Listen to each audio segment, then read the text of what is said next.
Everybody, get yourselves fucking prepared for a great night, yo.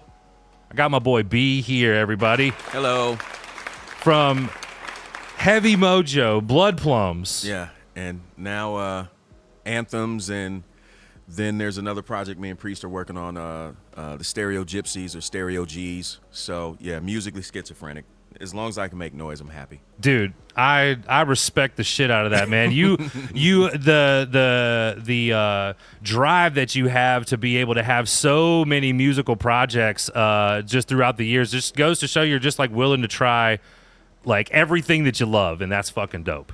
Yeah, man. I mean, you know, just when I got into music, I just had this idea that I at least wanted to try to make an album in every genre that I could, or that I just naturally listen to anyway. That's cool. I mean? So far, everything except the country album, and that's next. Give me a call, dude. Your boy sings fucking country, dude. Listen. You see this? Look at this damn cowboy hat I got. You got the Stetson. Woo! Okay.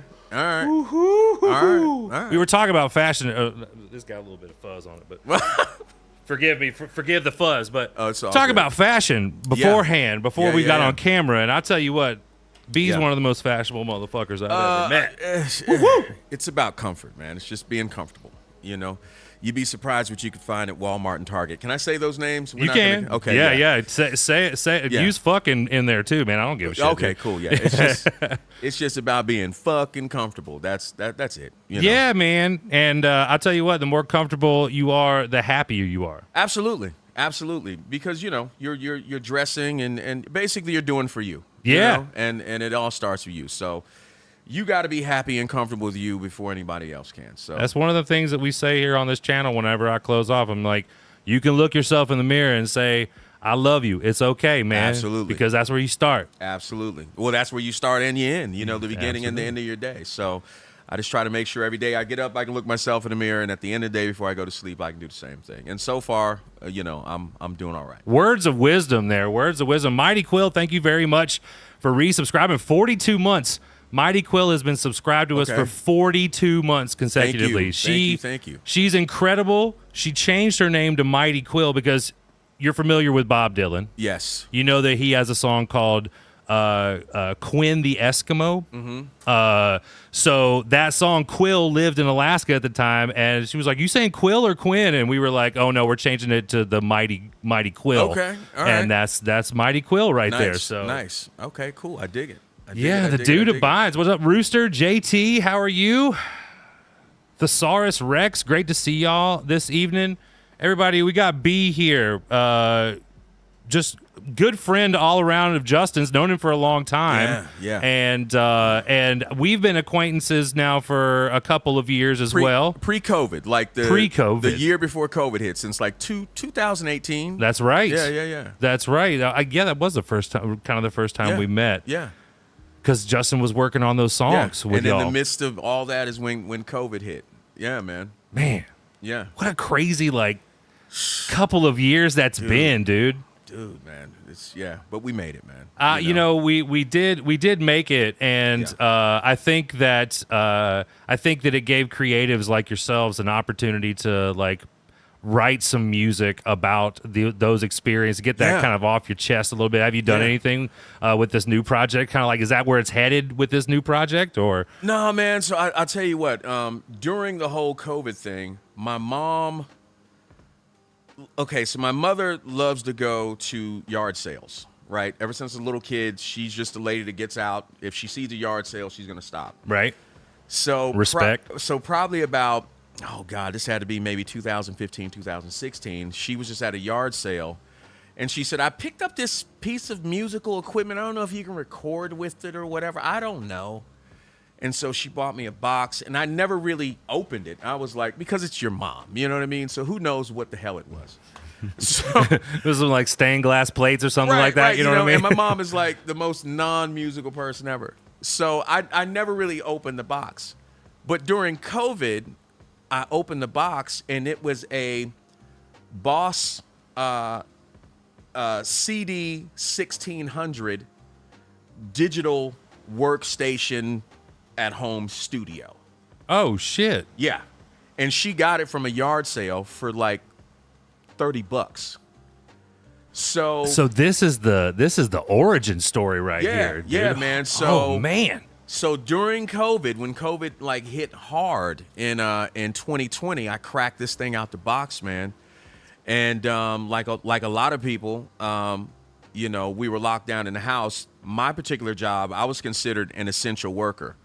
So, but we were only working half days. Okay. So I would literally go to work, come home, and just get on that digital recorder, put the headphones on, and I probably recorded about 200 songs during that time. Holy shit.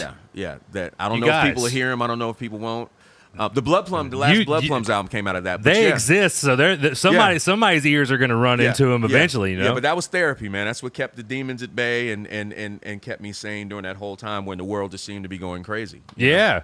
Well, that's great. I mean, you turned that into, you know, a plus for you because once again, I mean, it seems like you've always had that prowess anyway to be able to create in any sort of situation, and this was no different. You looked at it just like, oh no, this is the best part of being able to be isolated. Is now I get to really dive into, you know, what we're doing. Same thing with this stream, dude. I mean, it was sort of a necessity thing, and I think that's why. You know, real recognizes real in this scenario. You know what I mean? Yeah. And I remember when you and Justin during COVID and the lockdown, you guys just started buying equipment like crazy. And it was wild. I remember I came to the studio, and the studio was like a regular looking studio.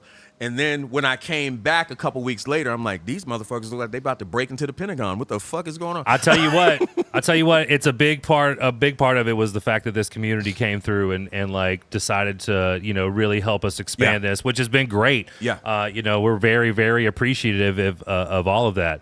So JT want to know, is the Blood Plums got music out? Do they have music that you can download? Yeah, if you go to YouTube, type in Blood Plums, we have 2 albums and an EP. There's an album called Nervous Breakthrough that we did probably back in 2014. There's an EP called Trouble in America. We did that in 2016. And then there's another full-length album called In the Thick that we put out in the summer of 2020. So it's all on YouTube, Blood Plums. Check it out. Let's see. I'm going to look it up. I'm going to look it up so we can like see if we can find something. Yeah. You know what I mean? Yeah. What's up, Bad Gamer? What does that say? Do you guys perform live? Do you have any live shows coming up? No, man, we're kind of on a hiatus, man, because our drummer is he's doing something. I have no idea, but so yeah. What's that drummer doing, man? He's fucking juggling kids. What's he doing? What's he doing? He's juggling something. You know, that's all I'm saying. I ain't gonna put nobody's business in the streets, but oh my god, but yeah, oh my god, check out the music and yeah, man, it's that's funny. That's funny. Well, I did find. It looks like I found a show of you guys live here. So let's take a look at that. Let's see what's going on. There we go. So that was Afropunk in 2017. Afropunk Brooklyn. Okay. Yeah. Let me make sure. Watching everything. Boom. There we go. Okay. Yeah, there we go. Yep. Oh, dog is look this dog Lonius right here in the chat right here. Oh, okay. That's dog. Okay. Dog wants to know who your drummer is. My drummer is this guy named Marky G, and he's a total fucking badass. And yeah, I love that guy, man. And he comes in the room and plays every instrument better than the people who actually play them. So yeah, it's something wrong with that guy. I don't think he's from here. He's an alien. Yeah, he's definitely an alien for sure. Yeah. Okay. Let me see. I've got to do a few things here. 2. All right. So this is the Blood Plums at Afropunk in Brooklyn. Yeah, this was 2017. 2017. Let's go. Yeah. about 15 pounds ago. That's your boy. That's you up there, ain't it? Yeah, that's me in the Fishbone shirt. Yeah. It was about 15 pounds lighter in that picture. And then that's Black Santa on guitar. Oh yeah. Yeah. We've heard just a little bit about Black Santa here on this man. channel. So yeah, Black Santa, he is the gift that keeps on giving. And he's actually in anthems with me and Mark. So Mark's on drums and anthems. Great. Matt's on guitar. Kyle Gordon's on guitar. Kyle Gordon from Mama Bear. And yeah, man. Oh, that's awesome. It's a good deal. All right, so but this is the Blood Plums, but for real, like, yeah. Let's check out some of what Justin had put together here. Okay. With you guys. Now this is back in the day here. Yeah, this is early 2000s, man. Early 2000s, you guys. I think that's probably about 05, 06. No, 04, 05, maybe. That's the MARTA train, everybody. If y'all don't... high voltage. That's the high voltage, man. That's the MARTA train. Now, we got to get Simon and Priest in here, too, absolutely, man. Absolutely. That would be fun. Absolutely, man. And Simon's just, the man about town. Like, everybody loves that dude. And he does something very similar to this, man. They go out and shoot a lot of different events and everything, man. So he would definitely be right at home.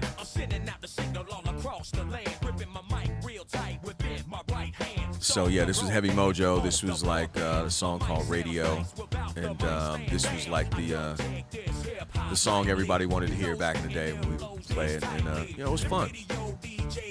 Now, what was some of your favorite venues here at Atlanta, man? What are some of those, dude?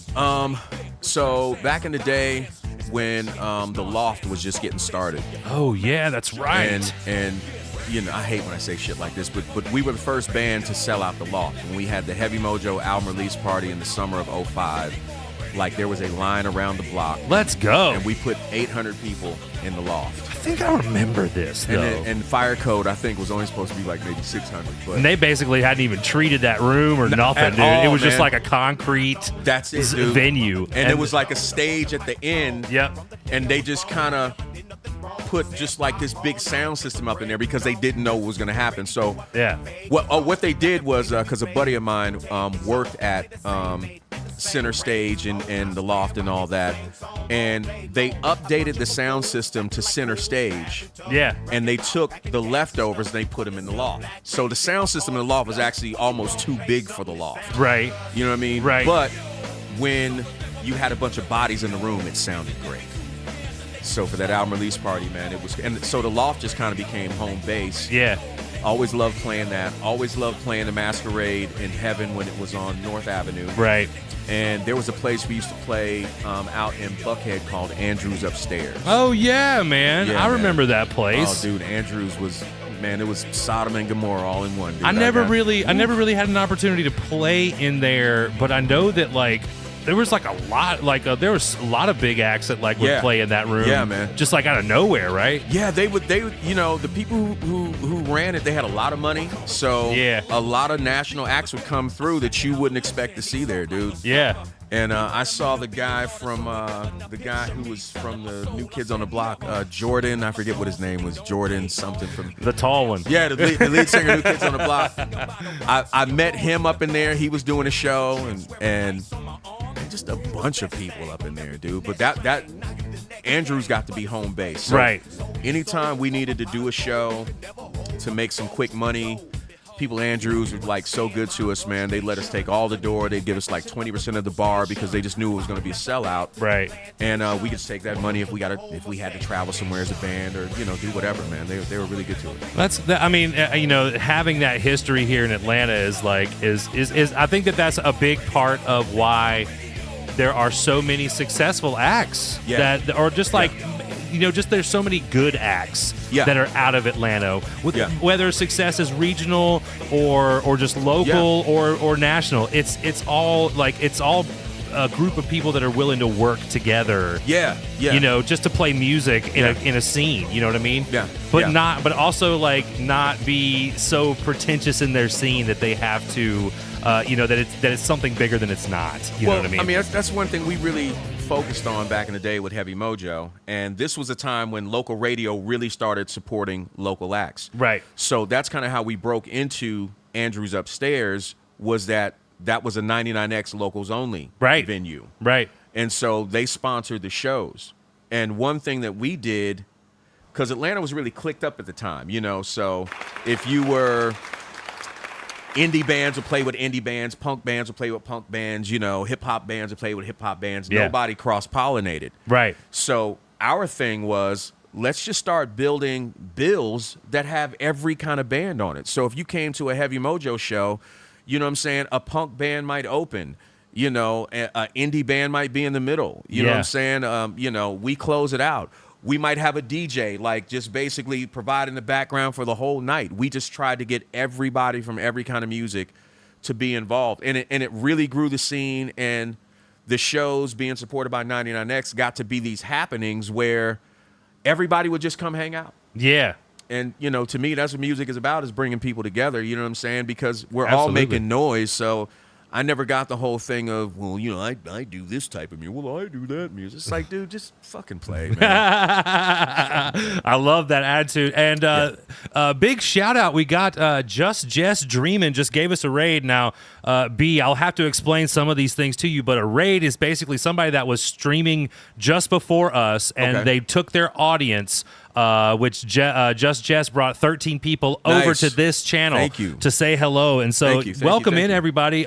Appreciate it. It's a very special night here at the Risky Biscuit channel. This is Risky Biscuit Banner, of course, where we have a Tuesday night chat with our friends and just about cool shit in general. And tonight I have my good friend B here, and B is a local Atlanta artist who just does all kinds of music and is basically just the most fashionable motherfucker I've known. You know what I mean? Holy shit, dude. I love it, man. It was never like a surprise to me that you were going to show up looking fucking choice tonight, my friend. Choice tonight. So in my job, I guess it could be considered a little bit corporate, the day job that pays all the bills and buys bass guitars that I don't need. You need them, dude. Yeah, I do. You I need do. them, dude. I'll be the guy. You just can't play 5 at one time. But I'm gonna figure it out. I swear I am. But you know, during the day, you know, you're corporate. You kind of got on the uniform with the company logo on it. You're driving around in the company vehicle, and you know, you're meeting with all these different people to, you know, sign them up as vendors and contractors and all that, man. So when I get home, dude, it's just like, yeah, man, all but pajamas. I'm ready to be. And sometimes it's a pajamas too. But I'm sure that those pajamas are the most fly as shit. Hey, man, you'd be amazed what you can find at Target and Walmart. I tell you what, man. I mean, and it was funny. I was at Walmart just yesterday, and man, they caught me with them basketball shorts they're putting out now, man, because everybody. It's about to be time to hit fucking start shooting some hoops and shit. So it's like, all right, maybe I'll buy some basketball shorts, man. Holy shit. Hey, listen, it's like I said, I was telling you, you know, my daughter says I'm just like a fashionable homeless man the way I dress. And I'm like, it's just about being comfortable. And she's like, Dad, do those nylon track pants go with that shirt? I'm like, they do now. Yeah, look at how I'm putting it together. You know what I mean? Look at me now. I'm like, they're clean, and the shirt's got black in it. The pants are black. I mean, yeah, why not? The dude abides, man. The dude abides. That's all I got. You know? That's all you got to say, man, is the dude abides. That's it, man. That's it. So, so tell me a little bit more about like how you started out with music.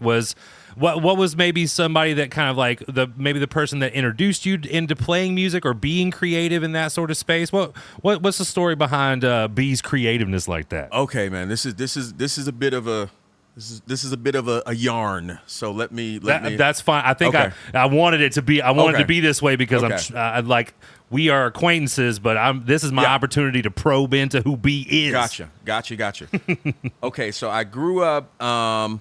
Like my dad had this beautiful tenor voice, singing voice, God rest his soul, to when he was 18 years old, and he was voted the best tenor in the state of Pennsylvania, and he went to Juilliard. Shit. For voice. Yeah. And he was actually studying opera in Juilliard, and then he switched over to architecture, and then he got drafted and had to go to Vietnam. Well, no, I take that back. He didn't get drafted. My grandparents wanted him to marry this girl that he didn't want to marry. And so in order to escape marrying this girl, this is like the grandparent stories are my favorite because it takes you back to a time where it's hard to believe that was just like you just like, no, this is it. Yeah. This is it. So my grandfather was a very successful pastor and very affluent in his own way. And so they basically wanted to marry my dad off to this girl who was from another very powerful pastor's family. And they were going to combine all their resources. And my dad was like, nope, I'd rather go to Vietnam. Holy shit. You know what I'm saying? Holy shit. You know, and so I told okay. I remember having a conversation with my dad. I said, well, Pop, what was the deal? He said, she was a lovely girl. She was just a little too large for me. Oh man, I'll tell you what though, you know what I mean? Everybody has their their thing, but he went off to war. And basically came back and then B appears. Boom. Right. He came back and he settled in Indianapolis cuz he was doing architecture and design. And he got a job with this is old school now. There was a department store back in the day called Pomeroy's, which was like a Macy's and a Rich's and everything, Bloomingdale's in the Midwest. And so he got a job in the Midwest while they were building the Pomeroy's, setting up the design for the Pomeroy's. Yeah. And so once they set him up in that area, he just stayed at like their flagship store, one of their flagship stores in Indianapolis, and that's where he met my mom. Yep. And so Indianapolis is where you guys like. That's kind of is that where you would say you grew up, and that's where you got musical? I was born in Indianapolis. We left Indianapolis when I was 3. We came down here to Atlanta and lived here for a bit, a couple years. Then we moved to my dad, and by this time my dad was working for IBM. So wherever IBM would transfer my dad, so we lived here. We moved to Pennsylvania. We moved back to the Midwest, to Illinois.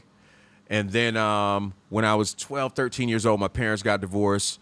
So we moved back here with my mom, and my dad moved back to Pennsylvania. Okay. And so the musical part comes in. Well, I naturally kind of got the singing and the. I was going to say, yeah, your dad being a singer and everything. And it was always music in our house. Like my dad would, on the weekends, open up all the doors and the windows, turn up the music, and my dad was, Doobie Brothers and Shaka Khan, and Steely Dan was his favorite band. I was listening to some Steely Dan today, man. Yeah, nice. Nice. Miles Davis. Then my Uncle Chip, who I would say was, probably the biggest musical influence on me. He played bass with Betty Wright as a teenager. Oh, cool. And so I remember hanging out at my Uncle Chip's anytime, I was with him, and he would always have big guitar amps, big bass amps. And he would just let me just pick up the bass or guitar. I didn't know what I was doing, but I could just make as much noise as I wanted. And with him is when I heard, the Stooges and Bowie and The Who, which is my favorite band, and the Beatles. And, man, we were talking about The Who the other night, too. I love Buddy Miles, The Who, dude. Sly and the Family Stone. So he was the one who, because it was constant, Stevie Wonder. He loved Stevie Wonder. So that was the stuff that I was always hearing my Uncle Chip, and I was with my Uncle Chip a lot. So all that was just kind of seeping into my brain, know? And it was always music around. Then my grandfather, who lived in city of Decatur, where we are now, over on West Hill Street, growing up, he had liquor stores and convenience stores, and he was one of the first dudes to put like arcades and pool tables and jukeboxes in the back of the stores. Okay. So when he would switch out the music in the jukeboxes, he would bring all those 45s back home. So me and my cousins and my aunts and uncles on the weekends, we would have talent shows, and we would just put on all the music, and we dance all around and like lip sync to. I love this. And so that's just how we grew up, just music everywhere all the time. Now, I never had a want to do music. I never thought about it because it was just always there. You know what I mean? Just kind of came natural at that point in time. Yeah. And then in third grade, I started playing the trumpet, and this is back in the 80s when the music programs are really big in school. Like, you weren't even asked if you were going to play an instrument. Yeah, it was they like, just put one in your hand. Yeah, it's like, okay, you're going to either be in choir or you're going to be in band. And then it was like flip a coin, boom. Okay, cool, you're in band, you're going to play the trumpet. Did you have to play the recorder? When in like kindergarten, first grade, Because second grade, it was part of it. Yeah, that was part of it. There are some people that actually have they were not allowed. They did not play the recorder at all. And I remember playing the recorder. Yeah. And I remember having like chorus classes here, like because I grew up kind of in rural Georgia, all like in those elementary school years, and so I remember always having some sort of singing class or music class. Absolutely. In like almost every single grade, and then of course like when I hit middle school, it was definitely like an elective that you could either pick between chorus, band, or orchestra. Yeah. And I just happened to pick orchestra because I was a big kid, and that the lady was like, "We need more bass players in the orchestra." Yeah. So I played bass, and that was how I started playing bass. Yeah. And so you were kind of, you already had the singing thing going on. What was like the first like musical sort of thing that you created or got to that place? Oh, you know, man, where you were doing that. It was a while, man, before I really had the idea to try to sit down and write a song or sing or anything. Because like when I started playing trumpet, it's just, you know, just a class in school. You know what I mean? And it was just something that you did, you know, and made sure you got your grade. And so I played trumpet from 3rd grade all the way through graduating high school, and never thought about it because it was just part of the curriculum. Right. You know what I mean? And, you know, there were buddies of mine that had bands and stuff like that. And, you know, I'd hang out with them, but I never thought to play anything. And when I was in 5th grade, we lived in Carlisle, Pennsylvania, which is it's probably about 30 miles southeast of Harrisburg, Pennsylvania. There's some Pennsylvanias in our community, man. Pennsylvanians. Yeah, exactly. So in 5th grade, I got into this Episcopalian boys choir that sang at this, I think it was like the biggest, oldest church in Harrisburg. The thing looked like a castle. And I started singing in this Episcopalian boys choir, and they paid us $50 a week to sing. And we toured throughout New England. Now, you can't give that up. $50 a week in 1980, 3? For a 5th grader? Yeah. Like, dude, all the Transformers and G.I. Joes that you could like ever. I can see you have. I bet. Do you have? Did you have like any sort of like Hot Wheels collection where you didn't open any of them? Dude, I had. Okay, so I had. It got so bad. The collectibles, Logan, dude. It got so bad. I would buy 2 of the same G.I. Joe. One I would open and one I would save. See, that's you know what I mean. That's what I'm talking about, man. That's what I'm talking. I got a homeboy that does the same thing, man. All the comic books now. He loves Star Wars characters. He'll go to fucking Target still and go through the toy section and just see what kind of stuff he can find. I'll get with my cousins who are my age, man, and we'll like break out our collectibles. You know what I'm saying? My son, who's 13 now, he's collecting all the Marvel Legends and all the. He goes on eBay and finds all the old school G.I. Joes from the 80s, and he collects the ones with like the crazy joints and stuff. Oh, that's cool. Yeah, so he's got about maybe just over 100 of those. He's got all the Marvel Legends stuff. But anyway, so yeah, they paid us $50 a week to sing. And so that was kind of like my first introduction into like organized like singing, applying like being performance. Yeah. Then being able to read music from playing trumpet. Oh yeah, right. And understanding chord progressions and a little bit more songs. theory and structure and stuff. Yeah. Because these were like classic hymnals, and like the Hallelujah chorus and like all that good stuff. Listen to your boy. And listen to your boy over here. And that was like my job. Like we would go practice on Friday night, and then we'd get there early Sunday morning, and we would sing all day. And the funny thing is, we would be there for like 4 or 5 services, and the choir boys would take communion before service and after service. So come that 3rd service, we were good and drunk because this was not grape juice. This was some good old-fashioned red wine. I swear to God, it was Boone's Farm. You know what I mean? You know what I mean? It's getting blessed either way, dog. It's getting blessed either way. It's getting changed either way, brother. Yeah, man. And so, we would be 3 sheets to the wind, man, singing them hymns and King Jesus. I was going to say, yeah, man, all of a sudden everything starts to have a little bit more like a laid back to it. Exactly. You know what I mean? Exactly, man. But that was my first introduction to like rehearsing, kind of like, organized music, reading sheet music with words, and like really song structure. Right. So that stuck with me. I did that for 2 years. Then by the time I was in high school, I was playing trumpet the whole time. Didn't really think about anything. But I was a little skater kid. I was a little skater punk. So all my buddies listened to punk rock and alternative, and I was into punk and alternative and indie music before I was even into hip hop. Right. And so it was always us sneaking downtown to a punk show. Did you ever used to go to the Somber Reptile? Oh, dude, we used to go to Somber Reptile, performed in the Somber Reptile. Bro, man. dude, I loved that place. Yeah, I can't tell you how many times I busted my shins on that staircase, dog. Dude. But I jumped off of that motherfucker several times, man. Yeah, that place was so cool. Yeah, going to the underground punk shows at Masquerade and Hell, oh gosh, I can't believe I'm blanking on the name of some of these old school venues. It's been a while, but well, how about this? So around that time, when you were doing that sort of performance, there's something that we all call the bug, right? There's a part of the music that we catch that's a bug. Was there a bug that you caught about the performance, like performing in front of people? Is that something that you've always enjoyed doing, or not really, man? Okay, so I have crippling stage fright. Okay.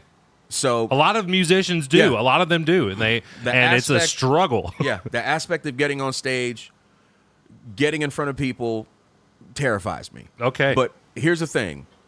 I don't like to be afraid of anything. So anything that scares me, I'm going to run at it as fast as I possibly can because I don't like to be afraid of anything. Right. So if it's something that I don't like to do or that scares me, I'm going to go do it. Because you're just ready for that feeling to fade, so that way you could just do it as many times as you can. I gotta own it. You know what I mean? It's part of the. Well, I mean, it can be, but an essential part of what you're doing is being able to perform with the music that you write. Like you want to be able to do that. Yeah, right? And it's still like you get out there, you on stage, you go on automatic pilot, and still when I come off stage, I still have the feeling like, holy shit, I can't believe that. That's crazy. Who the fuck does that? Yeah, right. We just it was like, holy shit, here I am after what just seemed to be an eternity, but a very short amount of time. Yeah. But a very exhilarating, but also like fleeting at the same time. Yeah, and it's kind of something wrong with you, man, to think that you can step on a stage and go, I'm going to perform music that I wrote that no one's ever heard. You motherfuckers are going to listen. I'm going to get your attention. Not only am I going to do that,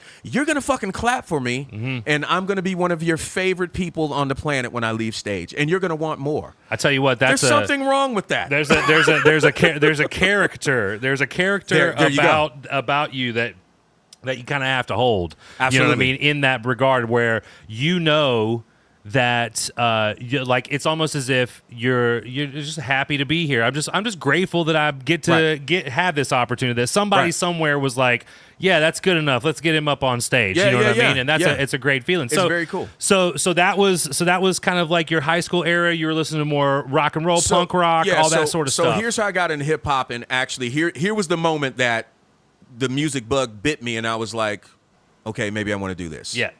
So freshman year in college, my cousin had a hip hop group called Up to No Good, and they started performing around the city. And my cousin was the DJ for the group. Okay. And so I went to one of the shows they did at a skating rink. And I saw that all Sparkles. I don't know if it was Sparkles or not, man. It was. I can't remember. It might have been. It might have been Great American, or what was that called? Man. It might have been Sparkles. It might have been Sparkles.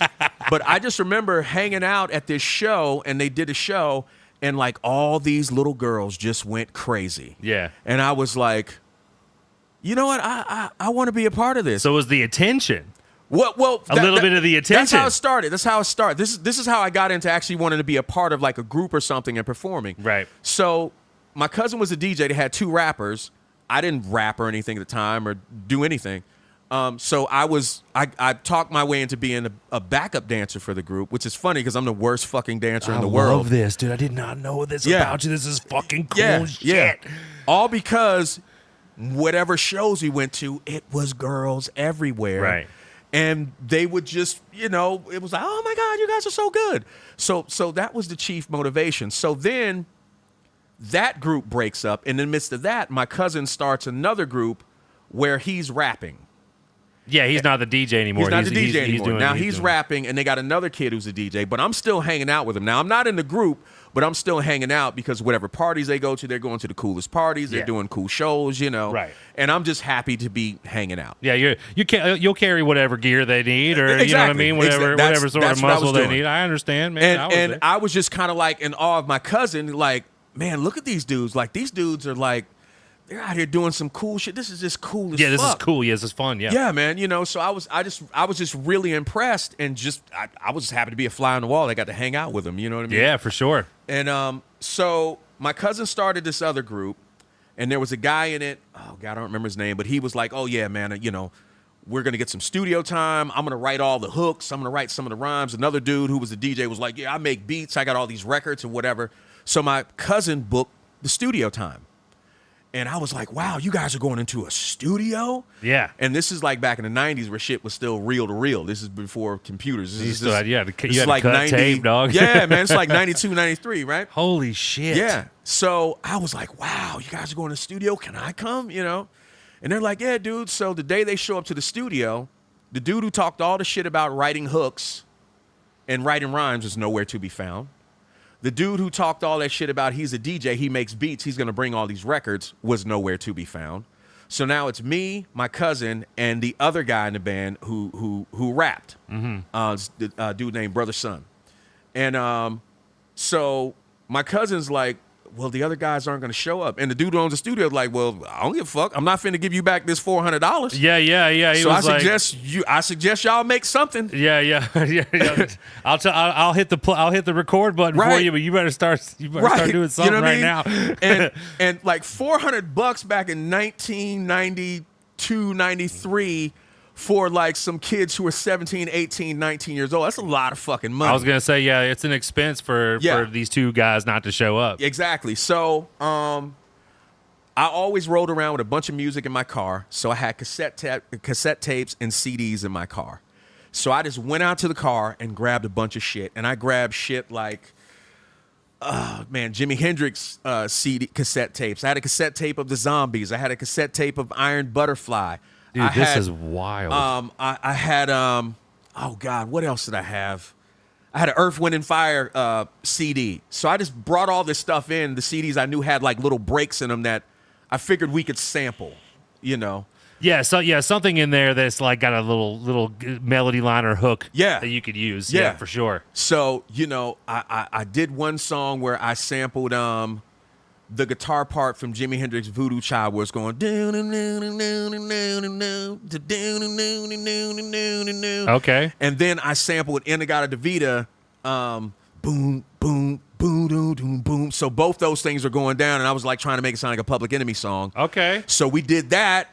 Then we did another song off of Earth, Wind, and Fire sample. And anyway, we left there that day with 4 songs, and I just wrote the hooks. And I wrote rhymes for the other guy who wasn't there, and then my cousin and the other guy wrote rhymes. And so this was your first. That was my introduction to songwriting and just basically structure. Like a crash course, essentially. Because it had to be done. So I didn't know.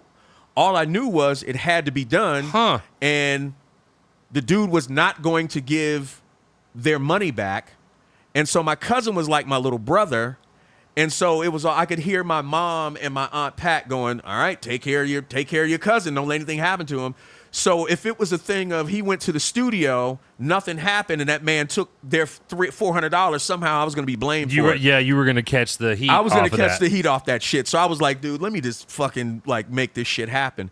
So we got the demo done, and the studio dude was so fucking impressed. He was like, man, I want you guys to come back. A session's going to be on me. I want to hear what more you have. Bro. And So from there, we went back, did another session, did 2 more songs, and he booked us on like this this kind of music showcase thing, this kind of like talent show thing. Right. And from there, we just kind of came to the attention of the city, and and Logan, you do one show, it's going to lead to 4, 5, 6 more of the shows. Yeah. Once you put yourself out there in that regard, and you've done a little bit of work, like you're cohesive on stage, people are automatically be like, no, let's get you on another performance. That's great. Yeah. So I really started enjoying being in the studio, and like kind of just started listening to these different songs and different genres and everything, and trying to understand hooks and melody and all that stuff. And I was still very green. I didn't know what was going on. But you were learning at that point in time. Learning. At that point in time, you were just piecing it all together. Yeah. Hot Ham and Amber, how are you guys? Great to see y'all this evening. We're talking to my good friend, B, a local artist here in Atlanta, Georgia, but just like an incredibly talented and overall amazing creative person here.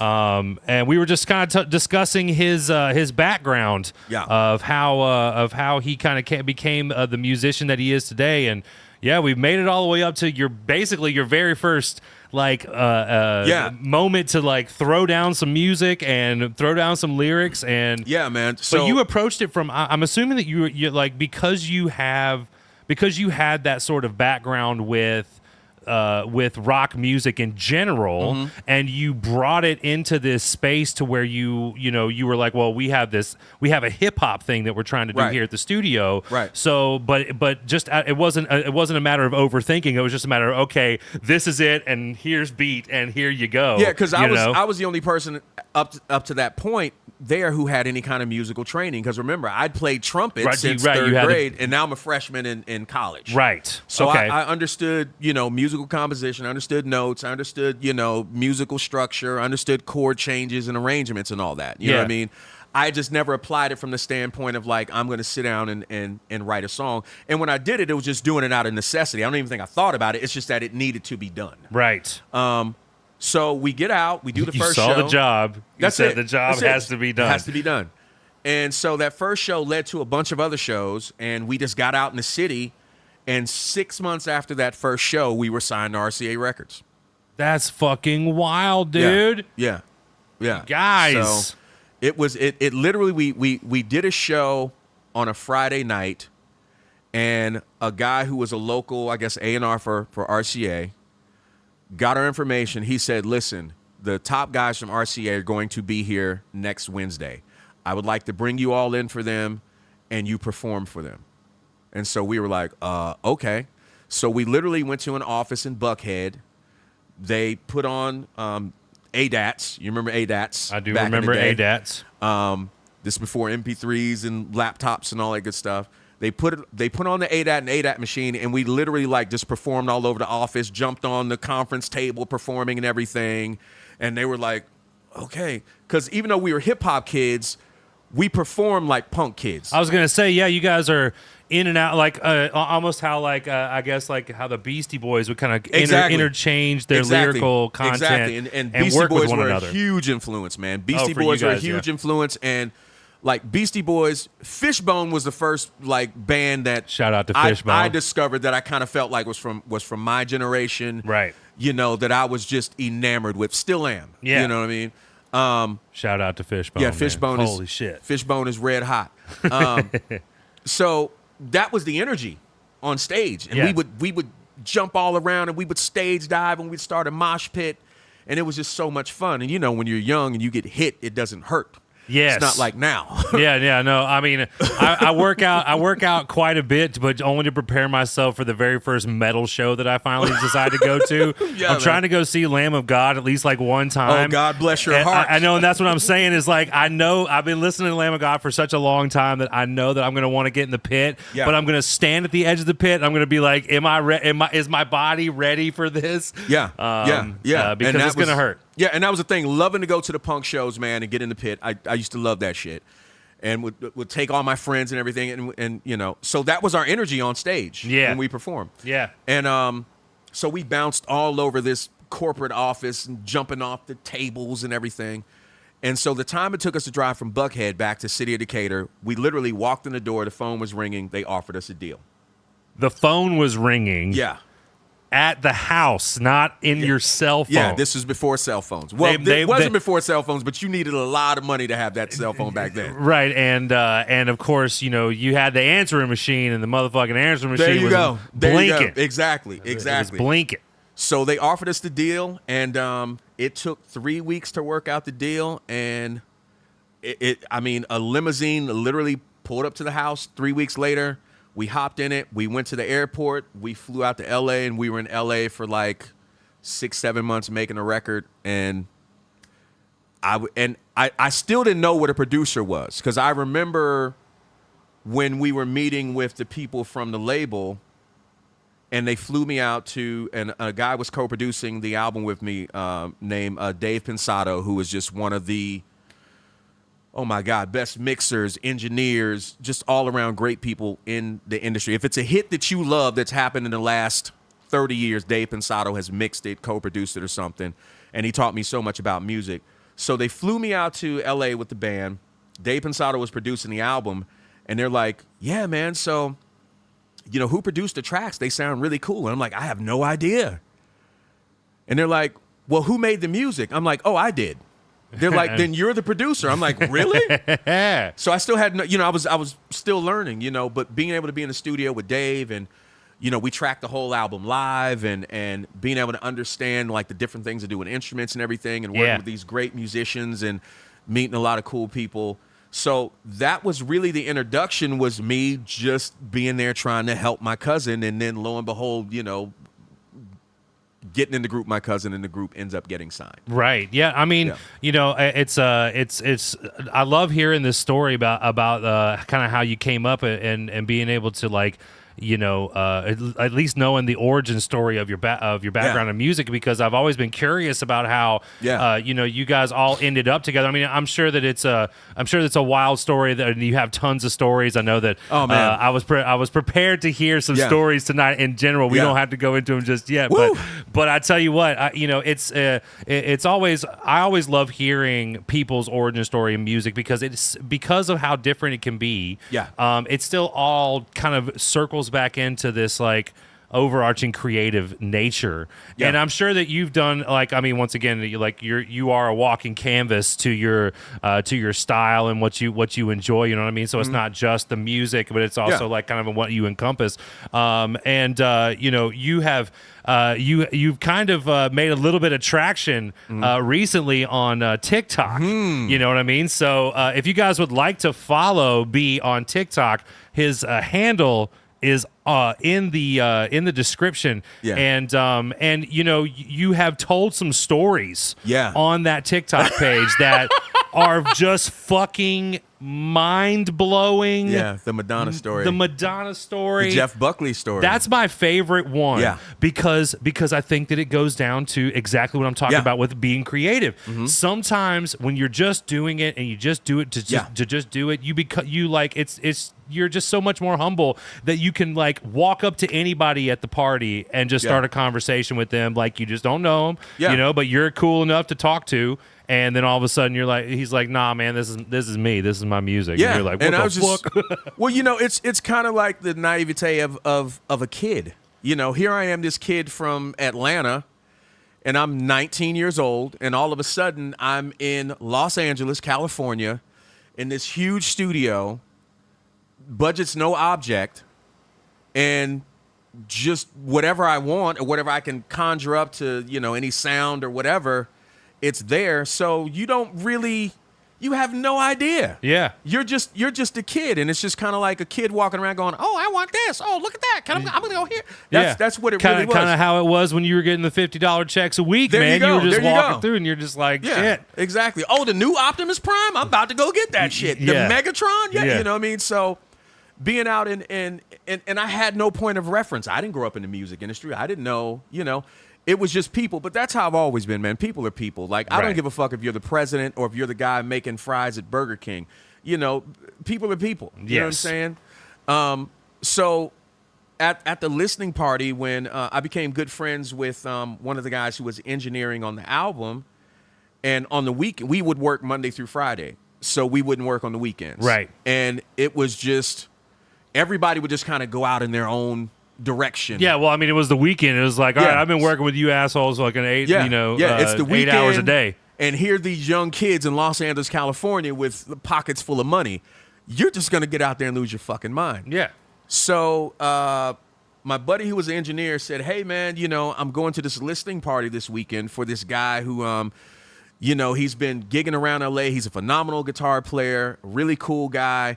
They're saying it's going to be big things for his album. You want to tag along? And I was like, sure, man, And it was going to be in a studio downtown. It wasn't Sunset Studios. I'm trying to think of the name of the studio. I don't remember anymore. But I go to the listening party, and, like industry brass are in there, and the who's who of L.A. folks are in there. And what I hear is this voice. Jeff Buckley's voice over all this music. And I had no idea who Jeff Buckley was, nothing, know.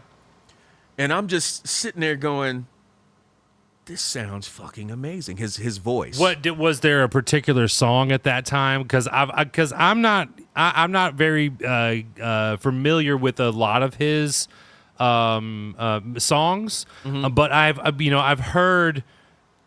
definitely heard his version of Hallelujah.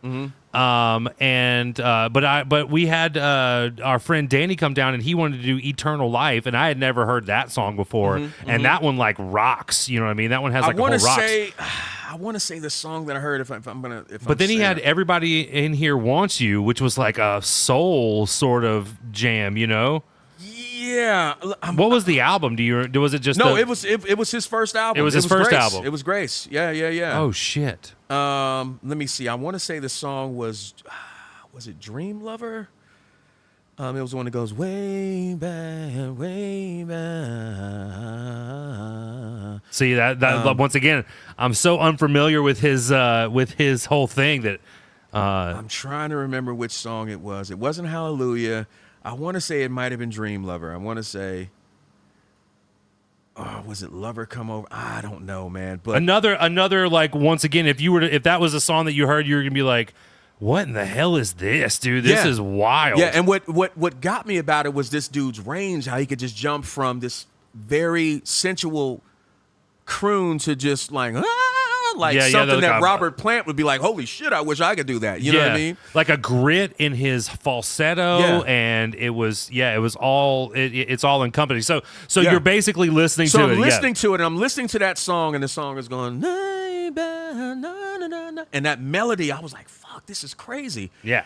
And so I'm just kind of leaning against the table and everything, and this dude walks up, and he's like, hey, man, you having a good time? And I'm like, yeah. And you could tell he was kind of feeling awkward because it was like this room is packed, and I guess everybody's there to see him. Yeah. I know that now. And I was like, yeah. He's like, well, what do you think? I said, man, I think this sounds fucking incredible. This dude's voice is insane. And he said, yeah, man, that's me. And I'm like, dude, this is you? I'm like, dude, you can sing your motherfucking ass off. Yeah. You know what I'm saying? And he's like, thanks, man. He's like, yeah, we recorded the album. We're going to redo it because I think we can do it better. So we're going to fly out to New York or whatever he said, and they were going to recut it. I'm like, dude, you're going to recut this shit? This shit sounds fucking great. He's like, yeah, I think we can do it better. And so we just kind of sat there and chopped it up for a minute. Yeah, it's musicians. Musicians always want more. Right. So we just sat there and chopped it up, man, and and I told him what I was working on, and he was like, well, dude, man, I wish you luck in everything, man. I said, dude, you too, man, and, good to meet you. And I'm like, man, yeah, you're not going to need any luck, dude. You're fucking badass. Yeah. You know what I'm saying? And so I remember a year later being on tour, watching 120 Minutes. You remember that show? Oh, I definitely do remember that show. And I remember seeing a video come on for So Real, and I'm like, holy shit, that's the guy. Yeah. That's Jeff. I met that guy. And then, sadly, about a year and a half after that, he passed in a drowning accident. Right. You know what I mean? But, yeah, L.A., it's a bunch of stories like that, man. You just, I don't know, man. I got a Flea story when I stuck my foot in my mouth with Flea from the Chili Peppers. I was even going to say too, man. Yeah. You said that you played the trumpet, right? Yeah, that's what it was, and I can't recall if it was you that I was talking to about this or somebody else, but Flea was famously a trumpet player that turned bass player. Yeah, he was. Yeah. And I don't play trumpet or bass nearly. If on a scale of 1 to 10. Flea is 110, and I'm probably like a 0.7. but he ain't you. I'll tell you that much. He ain't you. Well, he can't wear a shirt from no, he can't. Walmart like me. No, he can't. I was even gonna say I read his book. Pretty Acid recent. for the Children. I did read that book. But I actually, it was like kind of I was when I was really into listening to Audible, and so he narrates the book, and so it was really cool to hear even his like how his brain thinks about music in general. And it's I think it just kind of goes to show that we all have that sort of like thing running in our minds, creatively, like just like we constantly have these ideas that kind of dredge up and stuff like that. What kind of stuff do you like to write about when you're like writing music? I mean, is it just kind of wherever your brain is in the moment, or my favorite thing to write about, dude, I love writing sappy love songs, man. I love I love writing boy girl shit. This is why me and you were friends, dog. Yeah, it's gonna be some boy girl shit, or it's gonna be like some political shit that's pissed me off. All right. Yeah. Well, see, now we can write country songs, love country songs, and political country songs. Yeah. Because I think that country needs a little bit more politics in it right now. So I purposely have to tell myself any project that I'm involved in, like, okay, dude, we can't have any more than 2 boy girl songs on the album. Don't limit yourself, man. No. Well, no. Here's the cool thing about Don't Anthems. limit yourself. Here's the cool thing about the new band Anthems. So Anthems, the EP, it's a 5-song EP. It's called Summer Softcore, and it's all about boy girl shit. I love that, man. It's summertime, boy meets girl, and all the shit that happens. Yeah, man. Love is in the air. It's about to get hot. People about to get half naked, man. On some lo-fi garage punk shit. So it's fucking beautiful. But yeah, is Beyonce country? I don't know country, but apparently it's controversial. Wow. I will tell you this. What do you think about that, man? What do you think about Beyonce's country tune? I think Beyonce is a smart businesswoman. And I think she looked around and saw how country music is starting to outsell all of the genres. And she figured if she made a country album, she could capitalize. Well, I will tell you this. I was talking to my fiance earlier today about this. She put a version of Blackbird on the album, and she changed the words, took liberty at changing some of the words. And, of course, Paul McCartney definitely had he when he was explaining what the song was about and where that kind of invoked, it was very, very cool of her to, like, put that on the album and then almost like she uses specific references to civil rights movements and stuff like that in the song, which once again it's an acoustic version. I don't think she changed the key because it almost sounds like she sings it in the original key. I mean, it's hard to play that song. Without tuning your guitar all crazy. And plus, Beyonce has like the craziest vocal control in the world. I mean, absolutely, what that woman can do with her voice. It's otherworldly. She's got insane vocal control. But I think that it's always been, there's always been a movement in music where those sort of cultural differences have always crossed paths, and people, like, sometimes they don't even recognize it. You know what I mean? Michael Che even made the joke over the weekend on SNL about, he was like, nobody remembers Hootie. Like, Hootie was well before Beyonce, and of course Darius. Once again, Darius Rucker, despite his whole thing, it's still like he's a businessman. You know what I mean? And he's definitely taken it to that level. And so you can respect it in that side, but even like, I remember one of the very first Family Values tours I went to was when Ice Cube was on the Follow the Leader album. And people were like booing him at their shows and shit, and there was like big clashes, but eventually when you look back on that moment, all they were trying to do was just like really make music together. You know what I mean? Yeah. That was the beauty of Lollapalooza, like taking all these different people from different walks of life, different backgrounds, different genres, putting them all in one place. And the kids showed up. Right. Because the kids are like, it's music. It's loud. I'm having fun. It speaks to me. Yeah. Yeah, it speaks to me and my friends. Yeah, it looks like me. It sounds like me. So does this. So does that. Cool. Great. Because, our generation, we were really taking everything in. You know what I'm saying? Yeah. And, I always said, like, when I got into hip hop, what really got me into it was the craziest thing, man. Like, I was riding the train, and this dude left his bag on the train, like a plastic bag. Right. And so I got up, and it was a Turtles bag. You remember Turtles records? Oh yeah. I think I still probably have a token somewhere. Yeah. At least one token. Yeah. Like hidden. Yeah. So in the bag, he left Too Short's album on cassette, Freaky Tales, Public Enemy, Takes a Nation of Millions to Hold Us Back, and a Fishbone album on cassette. That was my introduction to like it all. Yeah. And then when I listened to it, what I thought was, this all has the same energy. Right. And then I remember me and Simon, who's in Heavy Mojo, when we were teenagers, we snuck into the Omni to see Public Enemy. I bet that was a fucking wild show. Dude, it was a crazy show. It was a crazy show. And then a couple weeks later, was that when they were trying to do their thing with Anthrax too? It was like right around that time. No.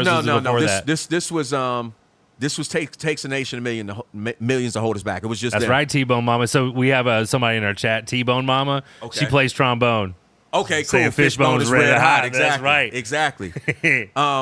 So we snuck into that show, and it was like, holy shit, you know. Then a couple weeks later, we snuck in to see REM at the Omni. Oh shit! And I think this was I can't remember if it was a document tour or if it was the album with Orange Crush. What was the name of that album? That has Orange Crush on it? Yeah. Shit. It might have been the album with the Orange Crush on it. But what I remember was, and then a couple weeks later, I saw Fishbone somewhere. And what I remember was, this is the same energy. Oh, yeah. Each show kind of Yeah. holds its own, like it's People- different music, but it all holds the Yeah, same it was energy. different yeah. music, but people were having the same visceral response. And I'm like, this shit is all the same. This is fantastic. Yeah. So That's a great way to look at that. That's Yeah. what a great way to kind Yeah. of look at having different genre, preferences. You know what I mean? And preferences is such a I think that music expands itself and has like just been this ever growing cloud of different sources of rock or different sources of hip hop. Yeah. They all just kind of branch out into their own genre, kind of like how metal is. You know, you got black metal Yeah. and death metal and all that stuff. Yeah. Yeah. And but it goes to exactly what you're saying is like no matter what the music is, if it's speaking to the people, There you go. Then let it move. You know what I speaking mean? to the people, man. That's it. And so, like I was asking before, when you write that stuff, is there I know you said you write the love songs on top of whatever politically might be motivating you. Mm-hmm. Is there a particular kind of newer music that you're listening to right now? Is there anybody new that you're listening to, Dude, that speaks to you? I've been a devotee to Idols for the last 10 years, dude. I love Idols. Too. I love Idols. Bro. Idols is my favorite band on the planet for the last 10 years. Every time they come to town, I see them. I went up and saw them in Kentucky. I saw them last summer when they were at Centennial Park. I've already got my tickets for when they'll be here at the Tabernacle in September. I know they're playing on a fucking Sunday. Yeah. And I want to go, but I perform on Sunday to my friends on Twitch. I got you. But they're playing I think they're either playing in Birmingham or they're playing in Charlotte, and then they're playing in Tampa. And I'm trying to figure out a way to get because those are during the week, Yeah. and I'd be able to at least go for the night. Oh, yeah. Because every time that I wanted to catch them, man, I haven't been able to catch them, and I know that their Central Park set was fucking fire, dude. because you crazy. sent video, showed me those videos, and I was like, Yeah. I knew you'd be in Idols, Yeah. dude. Yeah. It's so funny. That lead singer reminds me of Mike Black so much, dude. It's just I don't know why, but he just looks he's just like a British version of Mike Black, in my opinion. Yeah, you know, he does. But yeah, I love that stuff, man. Yeah, I mean, man. they're really good. Justin has been into some band called The Frights, which they're a bit of a younger group, but their audience it's like acoustic punk. Kind of like Okay. what's the Where Is My Mind? Pixies. It's kind of like the Pixies, except faster. So gutter punk. Gutter punk, Gotcha. yes, kind of gutter punk, but they're like surf kids. Nice. You know what I mean? But their whole audience is just nonstop movement, nonstop just energy in the fucking room. But you got a guy up there playing the acoustic guitar while people are crowd surfing. You know what I mean? And It's a beautiful climbing thing, over man. people. I saw Turnstile back. They're great, too. In I want to say February of last year. Yeah. At the Roxy. And they're a young band, and I'd heard about them. So a buddy of mine had tickets. We went out to go see Turnstile, and I was like, I fucking love this. Oh yeah, they're Because great. Here, once again, here's some young kids who grew up listening to every kind of music, and when they play, even though people will say, okay, this is primarily punk music, but you can hear all these influences in there from kids who grew up listening to hip hop and pop music and boy bands and Britney Spears and Blink 182 and everything. And it's just fucking fantastic. They and Turnstile kind of came out of that whole like northeastern punk scene, or like not punk scene, but like hardcore scene, you know. And because I was watching, I like to watch those 6, 7, Hate shows that they'll put on YouTube and stuff. Okay. They're like hardcore shows. Yeah. You know what I mean? Your normal hardcore and that was when I first saw Turnstile, was on one of those. Not very many people in the audience, but people were spin kicking and doing all that, man. you know, crowd killing shit. Yeah. And I was like, okay, you know, not anything too out of the ordinary, but I think it was because of how they kind of approached it in that sort of like poppier way that they moved away from being super hardcore and just staying in that genre to kind of branching out and making it a little bit more palatable for, you know, for a bigger audience, an audience that like is older, you know, from guys like us, to you know, to the younger group of people that are trying to crowd kill and fucking do all that crazy shit. When I went to that show, man, everybody was there. That's what really I was so impressed, because I saw people of all ages at that. It was truly an all ages show. I saw little kids there. I saw folks my age there. Like, everybody was there enjoying themselves. You know what I mean? And I think, you know, that's what it's about, man. You know? So that's how you just consume your music nowadays, man. It's still just like, do you happen to use Spotify's like algorithms to help you find newer stuff? Not really, man. I'm really so set in my ways, dude. How do you find new stuff? How do you go about finding it? Man, okay, so I might be on YouTube. So like, they're bands that I like and they're things that I listen to. So I've been a Kings of Leon fan forever. Okay. So, you know, I always check out their albums. Then YouTube will suggest things for you to listen to. Yeah. Do you follow those suggestions a lot of the time, man? Sometimes, if, like, you know, yeah, sometimes. But a lot of new stuff, I just kind of go, yeah, I'll just keep listening to what I'm listening to. Right. It almost like I can almost get into this place to where when I listen to new music, I either hear it in 3 different ways: a TikTok trend, you know, there's there's a hook that everybody's latched onto, a commercial. Like, it sounds like it's like I've heard this in a commercial. Yeah, that's how I discovered Tame Impala back in the day, was on that commercial. Right. Yeah. And then after that, it's basically like a band that I've already discovered, but it's something deeper in their catalog. Yeah. You know, and that's how I'm discovering the newer sort of stuff. I mean, even just recently, I'm a big fan of Casey Musgraves. Are you familiar with her music? I know the name, but I'm not familiar with the music. So she put out she's put out some albums over the years, and her very first single I was not into at all. It was called Smoke, and it was basically just a song about like taking a break at the diner, and she's going out back to smoke. It had a lot of that entendre in there. And then but later on in her career, she did a show with John Prine, and she had wrote this song called I Hope I Get a Chance to Smoke Weed with John Prine Before He Dies. Like, that was like the whole premise of the song, but she got to play it with him on stage, and I was kind of hooked after that. I was like, okay, well, she likes John Prine, she's writing songs like that. But now her newest album is full of a lot of like this sort of self-discovery, but it's still and she's deemed to be country music, you know, but it's not country at all. And I think it's just like, you know, you don't really know where else to place her, but again, like, I found her newest album, and a lot of people don't like the production, but I think it's more about the songwriting, and that's, you know, I think that's how I've been discovering newer music in particular.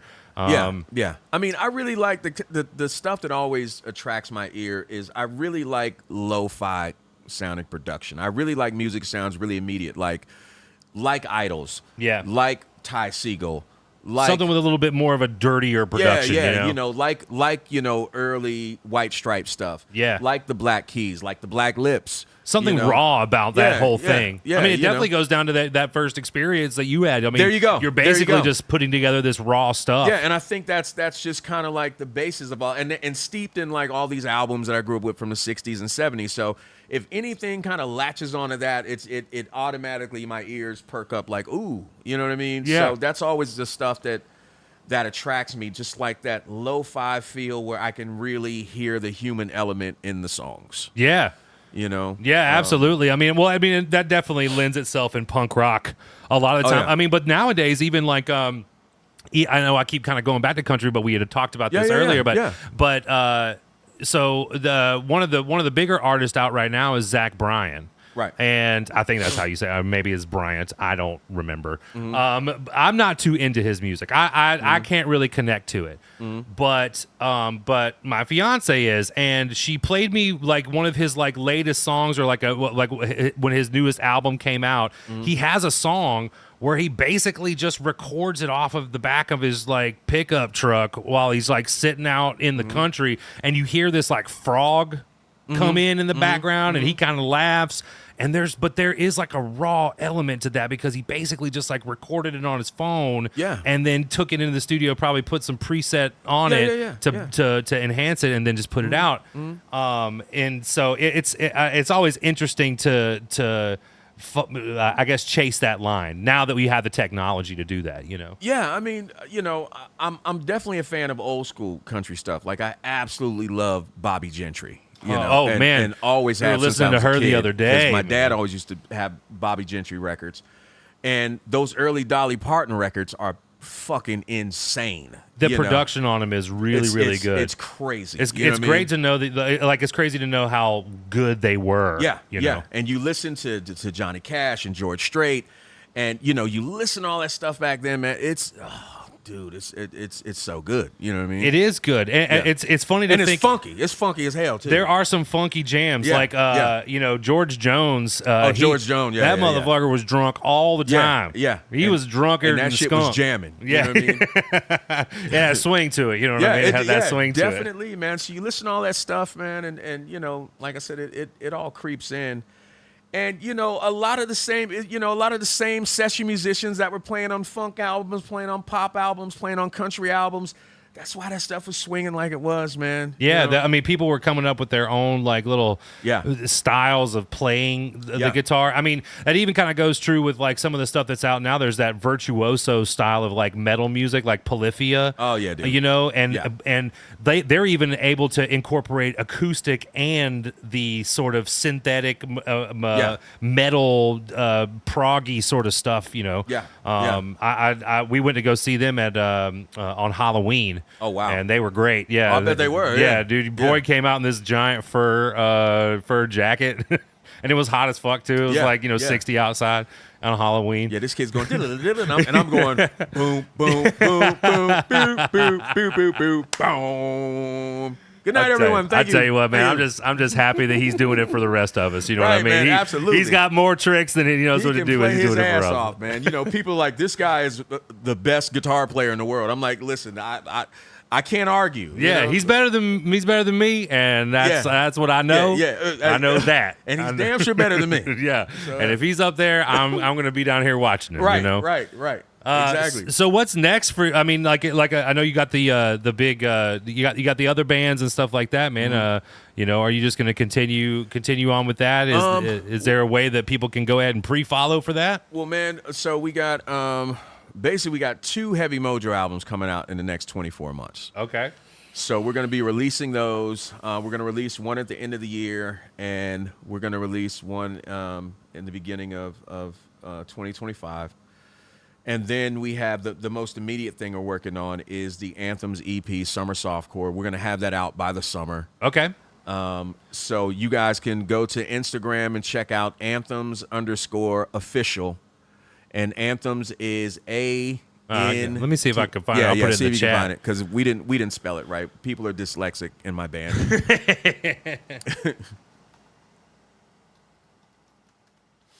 Let's see if I can find it. Yeah, Anthems Official. You said they spelled it wrong? Yeah, it's ANTH. M How do I see? I can't even spell it. ES. No. It's spelled all fucked up. Hang on a It's second. spelled all kinds of fucked up. Hang on. I gotta look at my phone. And I love cheat. that. You know what I mean? Hang on a second. I'll put the link in chat. Don't worry, you guys. Hang on. I'm almost there. Okay, so it's ANTHMZ, Anthems_official. And we just started the page, so you guys can go there and follow us. And we will have like a 5-song EP for your listening pleasure out by end of June. And we'll be releasing the first song, video for the first song, probably the end of May. Anthems official. Here we go. Okay, there you are. Now I see you. Yeah. All right, we're giving you a follow. Let me put the link in I appreciate chat. it. Thank you. You guys, and also too the Heavy Mojo stuff. Like, can you follow? Oh, you can. Sorry, I didn't mean to hit that button. You guys can follow Heavy Mojo stuff on Spotify. Is there any stuff on Heavy Spotify? Mojo's on Spotify. It's on was it Apple Music? It's Heavy Mojo's everywhere. It's on YouTube. It's all out there. We were listening to your stuff before the streams there for a little while, and then Universal decided to just strike everybody, dude. So man. we even if you gave me permission right now to play it, even I played it on YouTube earlier, man. They're gonna be like, so if it comes across your desk, you know what I mean, just pass it through. Yeah, man. Universal is they were weird. That was a weird time. That is a weird time. Because we were probably the last band assigned to Universal that did not do a 360 deal. And then we kept all of our publishing too, and we had y'all worked that one in good. Yeah, dude. And we had a 12-song album, and we licensed 8 of the songs to the label. So we were like, you guys can have them for a time, but we gonna need them back. Yeah, you know what I'm saying? And so the label was like all excited, but then I know somewhere someone had a meeting like, wait a minute, these motherfuckers own all their publishing. They own the rights to the name, and over half the album is licensed. Some auditor to us. came through and fucking ripped y'all up. Exactly. Like, fuck these dudes. Put these dudes on the shelf. Like, we work for them. They don't work for us. Oh, man. And that was it with that deal, dude. Done. Well, that's okay. It's it's okay. all good because deals come and go. Well, the cool thing was we walked away owning everything. I was gonna say, you guys. Really, like, that was the cake right there is having the publishing rights and all that stuff. Yeah. Shy Casual, you say Liminal by Belmont. Who is that somebody we should check out? Also, Casey Musgraves, good wife throws feelings for a loop. That's right. I don't think Purple Flirt, I don't think Casey Musgraves named her album Fuck John Prine. I don't know if that was a real thing. Purple Flirt fan has a tendency to get me to read stuff in chat because he knows that I'm like Ron Burgundy a bit, and so I've set myself up for a couple of D's nuts sort of scenarios, Gotcha. which haven't, they've panned out for good content. I can say that enough. Which, by the way, I would love to be able. Like I told you, we had Stokeswood over here just the other day, playing in here. Yes, little bit of a reunion. Yeah. Now, have you ever thought about coming into this space and maybe throwing down like a live performance, but a different kind of live performance? One where you're not in front of the crowd and on the stage, but your stage is here in front of the cameras. Do you guys think you'd be willing to do something like that? We'd love to do that. And we did something like that during COVID, where we just did a stream. We just plugged up in a room and just just set a camera up. Yeah, just set a camera and just went for it. Well, we got all this. I got all this shit in here that y'all can use now. You know what I mean? Yeah. I just can't have you jumping off the tables just yet. I you promise, know what I mean? man. Listen, I got a bad knee and a bad ankle. Those days are over. We don't do that shit anymore. You know what I mean? Those days are over with. Those days are over. Well, because I'd love to be. I think that's kind of in general what we want to try to do with this space. And like, you are one of the very first guests to come on here live to be able to talk about their music and not play. You're the first of the local artists that we've been able to get on here to talk about, the Atlanta scene, their particular space in that place. And I think that it would be a really fun idea. We'd love to do it, to man. be able to have like a space to where we're going to be behind the production. We'll be here. Yeah. And we'll make this room kind of like your stage so you guys can, Perfect. I mean, it'd be in the scenario where we're like this, you know what I mean? Where you have to play like this, but I think it'll be fun. We're you in, know? man. We're in. Because, we've been talking about stuff, because we live in a new time. So how you promote albums and music and songs, it's very much internet based. Yeah. It's very much, social media platforms based. So absolutely. Yeah. That's the whole thing about this nowadays, isn't it? Like, once again, what are you putting it out there so that way you can become, famous and a millionaire? The reality of it is just being like, okay, well, that's not why I'm motivated to create this stuff. You know what I mean? So it's just it's just an expression of yourself, and I think that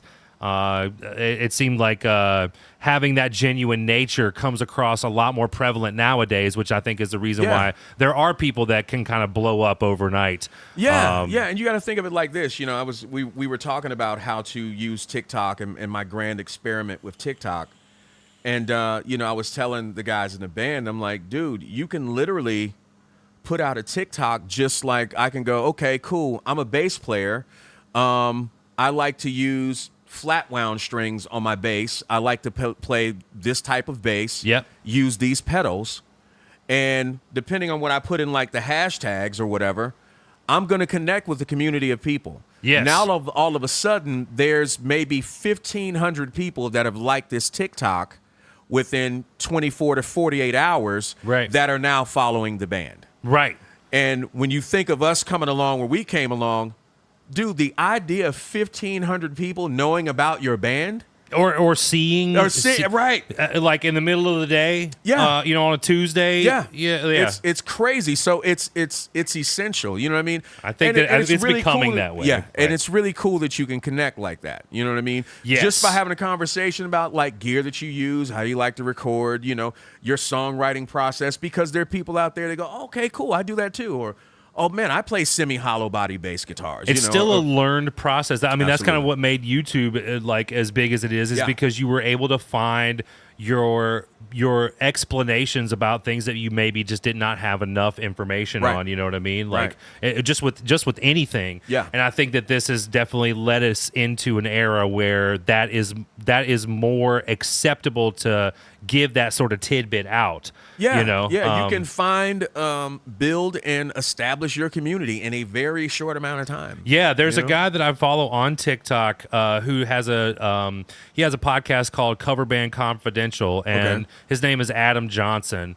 And Adam talks about how to be a working musician in his field, because that's what he does. Like, he just has a bunch of cover bands, and they have a bunch of great gear, and they make great money. Yeah. And he talks about that. And the other day he had mentioned that the key to a lot of this is doing exactly what you said, having that niche thing that you're really good at, that you know a lot about, and just expressing what that is, or talking about that thing on a consistent basis. And no matter what kind of comments come your way, you're going to get people. You're going to get the majority of the time. People are always going to be like appreciative, or inquisitive, and then you'll get some people that are just there to be, just there to be trolls, contrarian, and just be assholes. And I'm sure that you've come across. I'm your quite fair familiar. share. I'm quite familiar. Yeah, I'd love to know some. We've had our fair share of trolls here on this channel too, man. Oh, I love trolls, dude, because I'm the guy who goes back at trolls.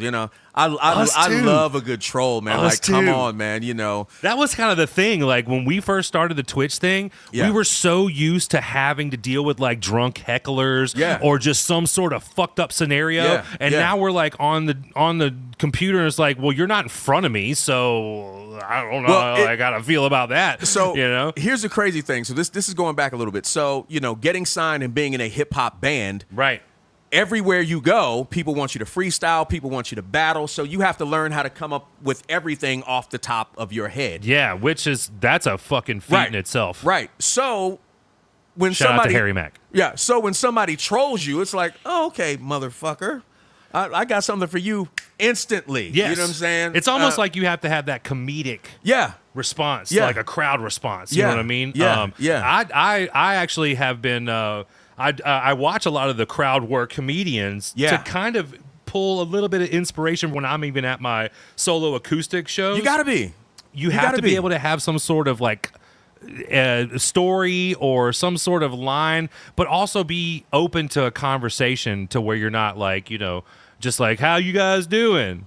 Dude, it's like I read Lenny Bruce's book, How to Win Friends and Influence People. Oh, that's right? I mean, yeah, that's the big one. Yeah, that's and the big so one. like being on stage and with me, you know, having the stage fright and everything else, but still having to engage the audience. Yes, you know, it's the push and pull. You know, I want to challenge them, but at the same time, my thing with being on stage, it's not me up here. It's not you guys out there. Like, we're all in the moment, and this moment is happening to all of us. Yeah, absolutely. You know what I'm saying? So that's how I always like try to connect with the crowd. And for the most part, people all leave feeling like we just experienced this thing.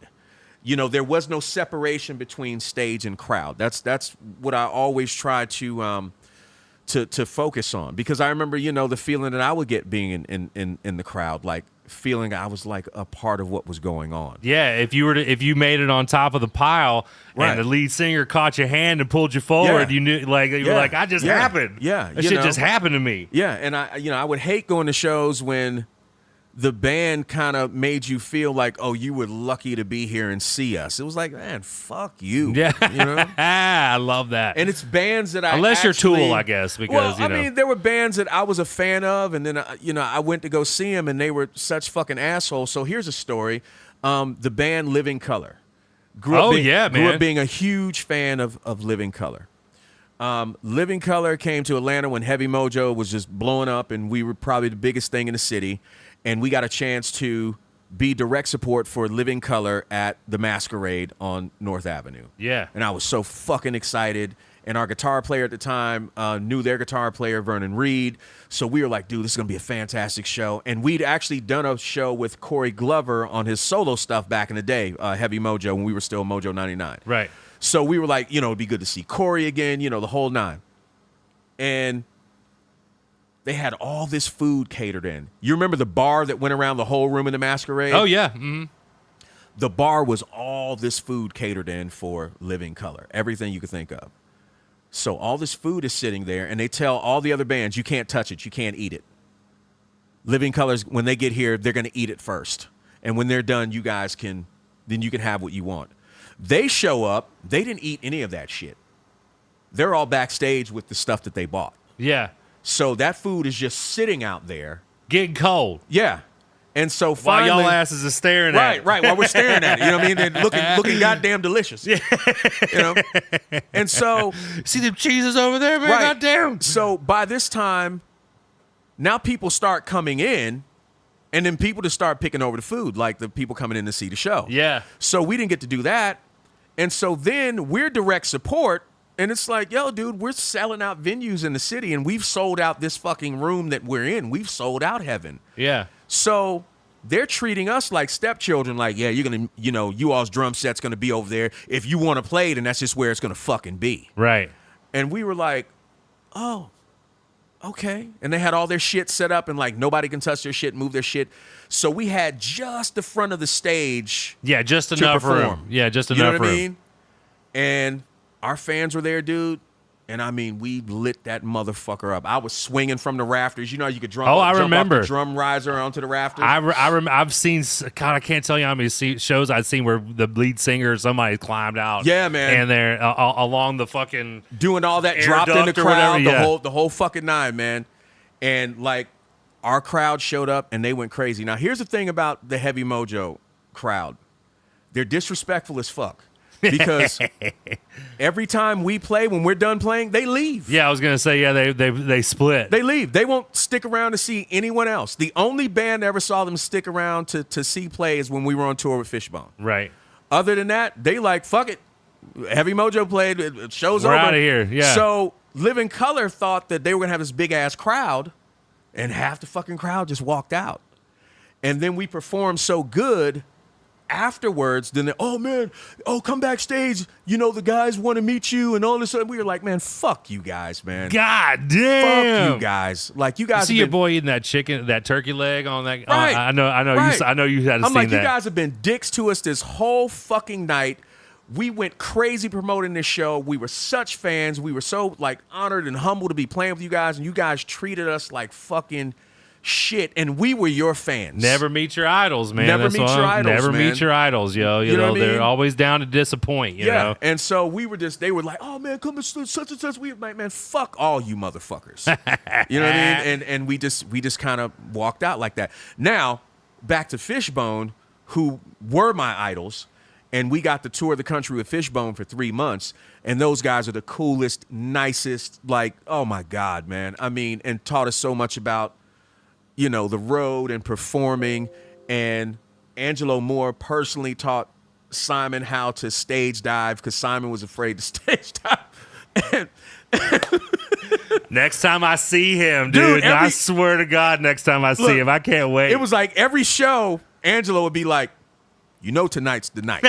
And so Stone would literally go hide. He would literally go hide. Oh, my God, dude. I'm calling his ass out next time I see him, dude. And so when next time I see him. When we got to San Francisco, it was like they already knew the drill that Stone was going to try to hide. So we kept his ass right there. That's funny. And in the middle of the Fishbone set, man, we got Stone on stage. And I know we threw his ass out in the crowd at least 5 or 6 times. Once you do it, man. I mean, it's and just he was having a ball. I was gonna say, yeah, man. Yeah. It's just like jumping off the rock cliff that first time, man. Once you do it once, you see that you're okay. You'll do it again. Yeah, man. But Fishbone, man, we met those guys, toured with those guys, and I will say that was, you know, a circumstance of meeting our idols, and they were just the coolest guy and everything that you'd hope they'd do. They already seem like cool people in general, you know what I mean? And I think it's just because, like you said, you know, artists recognize artists. Like, you know, I would say that Living Color is probably more of, you know, your technical schooled musician. Yeah. And then you got the guys that are just like, nah, man, we're weird. Yeah, like, we just grew up doing this shit. Like, yeah. we're still learning. Yeah, you know what I mean? we're weird. Yeah. So there was somebody, Ravenick, you like Matt Rife? I'm a big fan of Nate Jackson. He's really good. And then if you guys don't know, for some of y'all that maybe have come in and don't realize who I'm talking to, yes, this is the new Justin, aka this is B. This is B. He is the talented singer, songwriter, and all these different acts here in Atlanta. Heavy Mojo, Blood Plums, Anthems now coming out. So and he's a local artist here in Atlanta who is just an incredibly talented individual, and I am lucky enough to be able to call him my friend. Tonight's been so much fun getting to know you, my friend, man. Like, it's been super cool. Actually, I'm Justin, but this is what happens when you fall asleep in a tanning booth. I don't recommend it. Yeah, well, there is a bit of a story here about me falling asleep in a tanning booth, but that's a whole other day of talking. There's been so many different things that have happened on this stream, and you know, with just the kind of people, and I think that you know, it's been a pleasure being able to show you kind of this audience in particular. Man, I appreciate you having me, man. I really appreciate it, dude. And just like the sheer fact that like we're able to. This is now a medium for us. Yeah, man. It is, and it's like a real wild, crazy frontier of trying new things. I mean, it's cool, man, because, you know, I was right there when you and Justin started building all this, dude. Yeah. So it's so cool to see like where everything is now and where it started. You know what I mean? Yeah, absolutely. Well, there's a big push to try to make this even cooler. Yeah. You know, there are other streamers out there. There are other platforms that are providing something to where you know, people that have lived in this space for a long time get an opportunity to be seen. There's always an opportunity to talk about the bad of technology. Oh yeah, and we get inundated with it. But you know, here in this band in particular, I get a little bit of ribbing because I am on TikTok, but I can't tell you how many different. Like the kind of things that I've learned on TikTok or the kind of things that I ingest on there to where I can't get behind. I mean, I can only get behind it being like bad because I know that stuff exists, but I don't necessarily approach those things like that. I mean, some things you get numb to, you know what I mean? But Do you think it's like a learned like you are like because we're older, we're able to recognize when somebody's like, you know, just being controversial for the sake, or like doing something that has no substance. Like you can almost see you can it. tell when somebody's doing something for attention, right? You know what I mean. But then you have, you know, people like your, you know, boys like your son who are in an age where, or like even like Justin's son, where TikTok is what they consume on TikTok is completely different. You know. Yeah, my kid is so. My kid, he's 13 and he's all about basketball. So he just immerses himself in all these like kids basketball, you know, this kid in this league, this kid in that league. Yeah. There's a kid on, because they have TikTok pages that are like kind of promoting their stuff. And it, you know, it tricks the algorithm into that's what they shown. Yeah, because he's sitting there watching it all the way through. And there's a guy who has Down syndrome. His name is Strong and Able. And this dude is hitting half-court shots. He don't miss. Yeah. And his brother just, like, took him to the basketball court and just saw that this dude could just sink him from half-court. And, like, in a year and a half's time, man, this dude has got, like, sponsorships. He's been invited to games. He's done half-court shots. He's met everybody. I just thought it was a cool story because here was somebody doing this for his brother. Yeah. You know, and it's just inspired my kid. You know what I mean? So, and I think that's the good. You know what I mean? Because so stuff like that is great. Because I definitely know that as guys our age, I mean, you come from a completely not only a different background, but also you have children and stuff like that. Yeah. And so it's you know, it's important to be able to kind of understand where they're coming from. But for me, as being like, you know, somebody that doesn't have kids and isn't you know, is going on his getting married in his first marriage, like the things that I consume on there just don't seem to be as detrimental. And I think that it's kind of like a learned thing. Like, you know, you teach your kids how to do that. You gotta watch it, man, because you know that's the one thing about technology now, man. Everything is at your kids' fingertips. Absolutely, you know? it is. And you try to put like the guards on the phones and monitor all that stuff like that, but you know their buddies got some shit that ain't got no guards on them. You know what I mean? So, I know, and you don't want them to miss out. I heard that argument just the other day, and it's a very, very interesting conundrum. It's a fine line, man. It's a fine line. You know, I think that it should, but it was just I kind of compare it to like, you know, finding porn in the woods. Yeah. You know, like, well, it's like, how did it get here? I don't know. Well, but it's like at the same time, I don't, you know, I'm not the parent that tells my kids, no. Whatever you do, don't do that, because that's just going to make them want to do that. Right. You know what I'm saying? So they're gonna be like, what's this forbidden thing? Yeah. So I'm the guy that, like, you know, hey, if you want to have a get together with your friends, you know, all the little boys and all the little girls can come over to my house so I can look and see what the fuck is going on. Yeah. But all the kids are there socializing, and it's not an abnormal thing for the little boys and little girls to be around each other and hang out. Right. Therefore, it doesn't get to be taboo, like, oh, in the supervision of like, you know, somebody in control of the situation. Yeah, exactly, you know? exactly. So what do your kids think about you being on TikTok? So really, if you don't mind me asking. Well, okay. So my 13-year-old, he's the reason why I'm on TikTok. Oh, okay. So he was like, Dad, we should do a TikTok. And my 13-year-old, he's really good at doing like all these impressions and voices and everything, right? So he had heard of Andrew Tate talking about his Bugatti. Oh, Jesus Christ, that guy. He did a TikTok about I've got a Bugatti. And then he was like, I'm in 7th grade and I have a Bugatti. I'm at Walmart getting something for my Bugatti. Like, he was just going around talking about all the shit he was getting for his Bugatti, you know? And so yes, I didn't really know. That was like the first TikTok page I had set up, and it was just him doing goofy shit, and it just started getting likes. And so I was like, oh, man, this is cool. And he was like, Dad, you should do your own TikTok page. Yeah. And so I did a TikTok page, and when Herschel Walker was running for the Georgia Senate, I did a TikTok like Herschel Walker, you know, just basically going in on him politically. Yeah. And I just did it at night, like at 8 o'clock at night. And when I woke up the next morning, it had 100,000 views. And I was like, holy shit. God, that's a lot of fucking views, dude. Holy immediately. shit. And so then I was like, okay, this is a fluke. Let me see what's going on.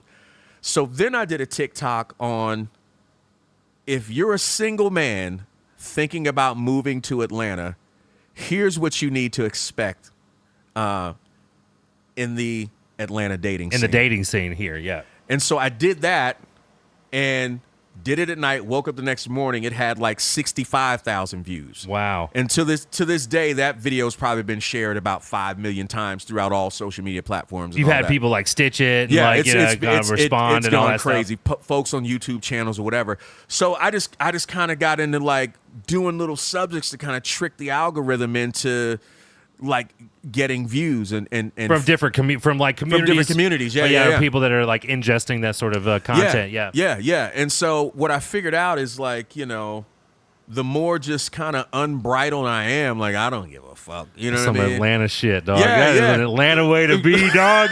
That's an Atlanta way to fucking be, dude. You know what I mean? I tell you, dude. But when it's just like not giving a fuck, yes. you know, yeah, man.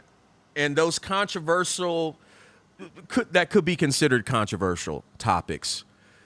It's like a lot of people going, you know what, dude? I think that shit every day. I just never had the balls to say it. So I'm glad you said it, and I'm going to co-sign it, and now I'm going to share it. Yeah. So it's a lot of that. And, of course, people get offended. And then I did one on unpopular musical opinions. Oh, yeah. And that one, like, went viral, and I think it's got, like, 300 or 400,000 views.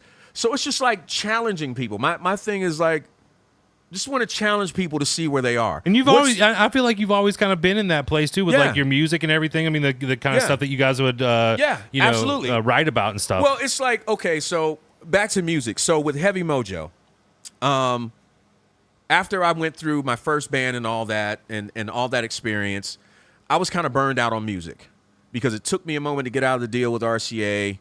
The way the band ended was it was just dumb. Right. You know?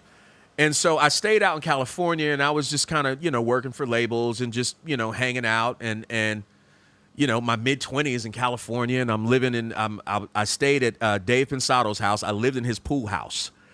And so I still had some label money and I'm just hanging out being a young man in California. But I was still involved with music, but I wasn't making music. Right. And so I finally came back to Georgia in like late 96. And first person I ran into when I got back was Priest, who's in Heavy Mojo. Yep. And who makes all the beats and everything for Heavy Mojo. And that's where Heavy Mojo started. So I remember me, Priest, and Stone would get together on the weekends and we would make beats. And we noticed that the beats and music we made had its own vibe. And I remember when I got back, I went to see a show at the Roxy. It was Fishbone, De La Soul, and Goody Mob. Shit, dude, what a fucking lineup, yeah, bro. all on the same bill. Ooh, and I still got that poster at my house. And I remember being in the crowd for that show, and I said, if a band or a group can take these sounds and this energy and put it all in one place, they'd be fucking unstoppable. And so when me, Stone, and Priest got together for Heavy Mojo, I'm like, that's what it's going to be. Oh, yeah. We're going to be fucking Fishbone, De La Soul, Goody Mob, Beastie Boys. It's going to be all that It's shit. going to be raw and... Right. And we will be able to go anywhere and play for anybody. Yeah. And we did, you know? And that's what really sparked the whole idea of Heavy Mojo. That's fucking cool, being man. in the crowd of that show. T-Bone Mama asks, I just listened to Heavy Mojo and y'all remind me of my buds in Jimmy's Chicken Shack. Yeah, dude, yeah. Jimmy's Chicken Shack. Oh, you went is back the on jam. that one. You went back on that one. That's OG status right there. Yeah, I remember seeing Jimmy's Chicken Shack at the Tabernacle one time, and this motherfucker, we were front row, pushed and crammed into during the mosh pit, and he took his head and fucking whipped it around, and his hair came out over my head and back toward to the stage. T-Bone Mama, thank you for mentioning that name. Thank you for taking us back on that one. That really did. Yes, indeed. That really did move us down. Well, everybody, once again, this is B from Heavy Mojo, Blood Plums, anthems and just an all-around amazing, talented, creative musical man. Musical schizophrenic. He's my musical schizophrenic friend. There we go. Grandma Jules, how are you this evening?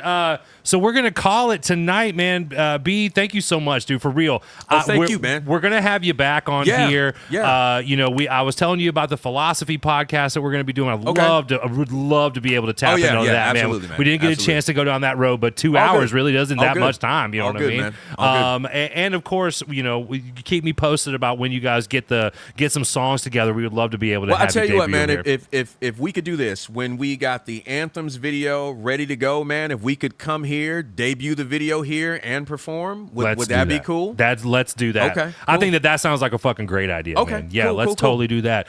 Everybody, thank y'all so very much to all the people to that gave us resubs and all of the wonderful stuff this evening. Just remember that this week in particular, I think Sunday night is when we're going to be streaming again. Justin and I are going to be back. Justin is okay, but he is not here, and that's all I'm telling you guys. April Fools. Just make sure that you're out there drinking water, eating a meal, looking in the mirror, telling yourself that you love yourself because it means the world, and it does make a big difference. Also, stay hydrated. Stay hydrated. Make sure that you're also spaying and neutering your pets. Who are we gonna raid tonight? We're gonna let's raid somebody, man. Let's find ourselves somebody to raid. Amber J 72. You're very welcome. Thank you. I'm glad you enjoyed the stories. Yeah, please, everybody go and check out B's stuff. Just a very talented individual. Spay your pets, neuter your pets, do all that shit. We're gonna raid Pumpkin Potion this evening, you guys. Hope y'all have a great rest of the week. We'll see you on Sunday night. B, thanks again, my friend. Thank you. Have a good night, y'all. All right, you guys be good. Be safe. Peace.